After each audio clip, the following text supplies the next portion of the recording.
There's StockPulse.com news debrief. Talking Vizsla Silver today. Vizsla Silver trades as VZLA on the Toronto Venture Exchange. VZLA now on the NYSE. Got with me now CEO Mike Konnert. So Mike, I appreciate you taking the time here. It's been a while since we've connected.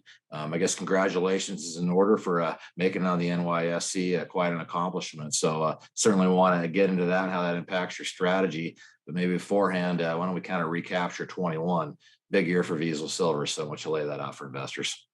Yeah, well, thank you, Rob. And it's good to see you. I don't know if we've had a face-to-face since the silver event, but I appreciate that. And good to hear about the upcoming one this year in 2022. So yeah, we've been very busy, basically drilling with a revolving 100,000 meter drill program. So we have 10 rigs on the project right now. We did about 100,000 meters this past year in 2021, and we're expecting to do the same or more in 2022.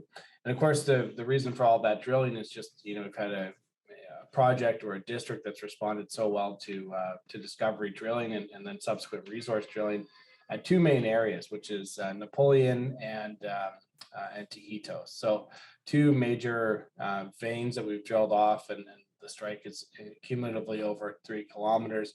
On average, it's about 400 meters deep, and the width ranges between 3 and 3.5 meters wide. So very good mining width for veins in Mexico, underground mining veins in Mexico.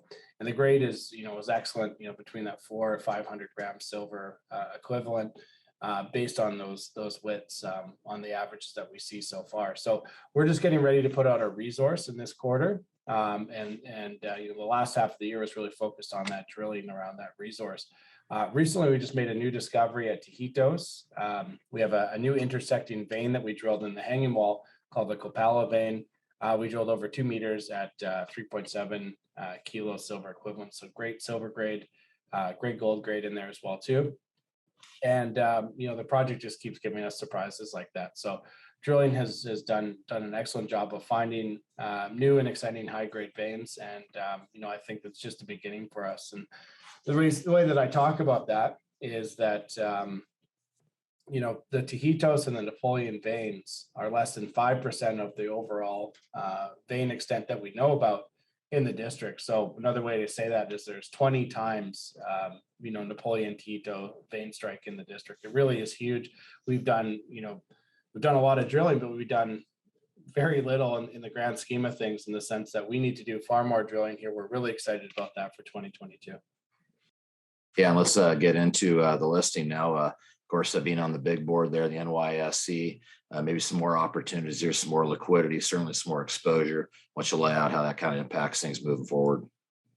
Yeah, we're very excited about that. And the New York listing does a couple of things. Of course, I think it gives us some credibility in that we were able to pass that rigorous screening that the New York Stock Exchange does for its listed companies, and also gives us an ability to kind of show that we're up there with the other silver companies that are listed on the NYSE. We have very few. I believe we're the only pre-resource silver company on the New York Stock Exchange in development, and we're one of only a very select few of development companies that aren't producing yet on the NYSE. So we're in great company, and I think 2022 will just continue to show that to shareholders.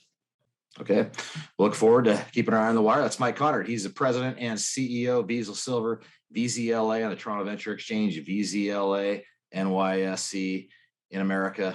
Mike, appreciate the time. We'll look forward to checking back in when Vizsla Silver hits the wire again. Thanks, Rob. Appreciate it.